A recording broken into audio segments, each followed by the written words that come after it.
Hey Matt, some say home is where the heart is, a famous and widely accepted sentiment the world over. Some say it, but I do not.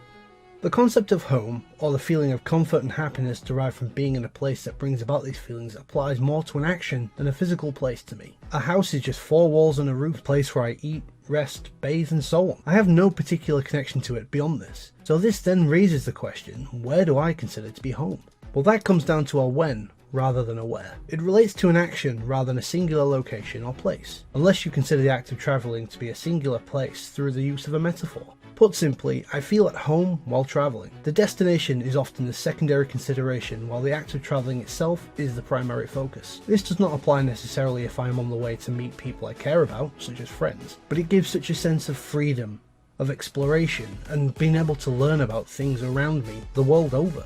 The pandemic that we are currently experiencing has affected the population in so many different ways. Job instability, loneliness due to lockdowns, economic downturns, poor health, anxiety and depression, and so on. The main effect on me has been the inability to get out there and experience the world and fulfill my desire to do so. To know my friends are only a few hours away down a train track or a drive, and yet I cannot go and see them. However, today, as this video goes up, I will hopefully be underway in the act of travelling and exploring just a bit once more. The trip to me at the moment is important for mental health. As one who never took a break and has worked through it and dealt with thousands of people in that time, I am overworked, exhausted and drained, physically and mentally. So the next few days should help me recharge. Have a nice day, keep mattering, and I'll see you on Monday.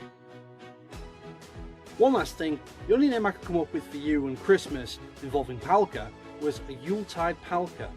I don't know why, it's kind of a dance, it's a festive one, but Palka doesn't really fit into sort of any festive phrases I can think of or I can Google. And I've Googled things from Christmas songs, Christmas carols, famous Christmas phrases, famous Christmas people, unless you want to somehow shoehorn it into St. Nicholas or something, but it doesn't really work. Matt, on the other hand, you could fit into any number of words, and if you want me to try Matt instead, let me know. It's all about that festive matitude, yo. I can't believe I just said that. I'll keep trying.